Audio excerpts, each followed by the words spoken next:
I was 18 years old when I got married.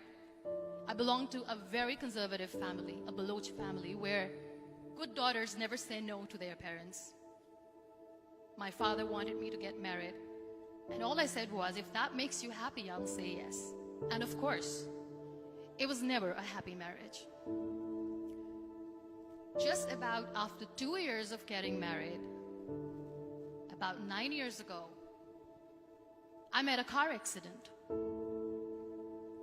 Somehow my husband fell asleep and the car fell in the ditch. He managed to jump out, saved himself. I'm happy for him. But I stayed inside the car and I sustained a lot of injuries. The list is a bit long.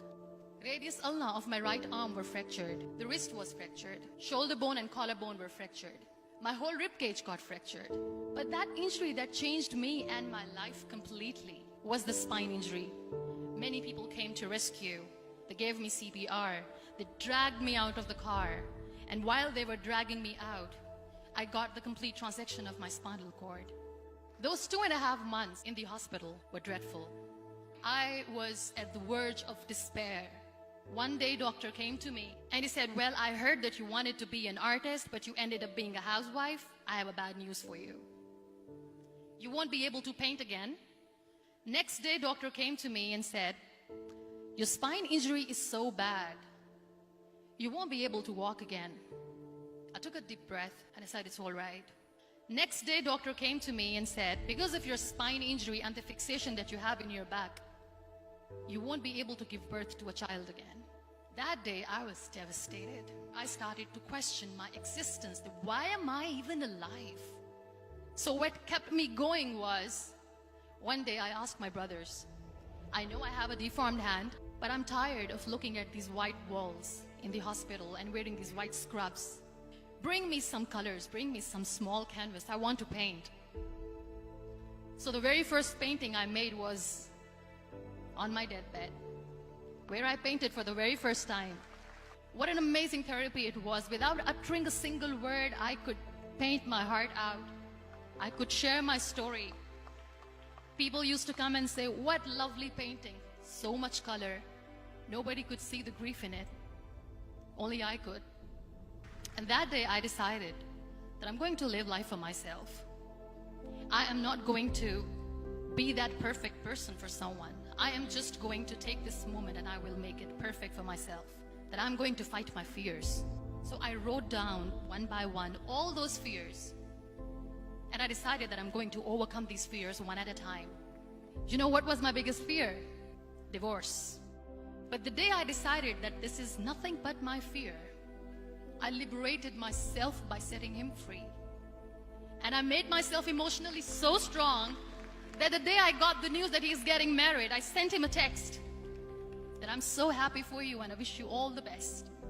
And he knows that I pray for him today. Number 2 was, I won't be able to be a mother again. And that was quite devastating for me. But then I realized there are so many children in the world, all they want is acceptance. So there is no point of crying, just go and adopt one. And that's what I did.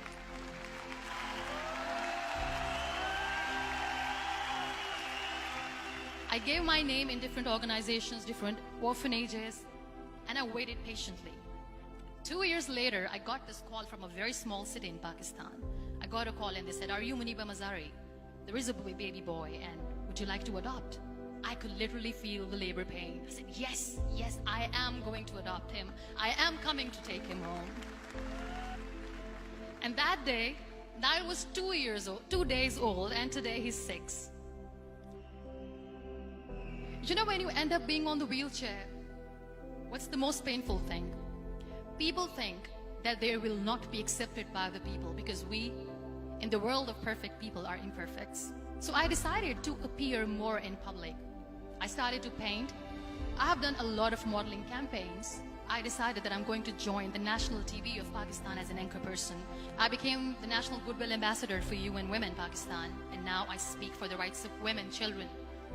I was featured in BBC 100 Women for 2015. I'm one of the Forbes 30 under 30 for 2016. So when you accept yourself the way you are, the world recognizes you. It all starts from within. We have this amazing fantasy about life.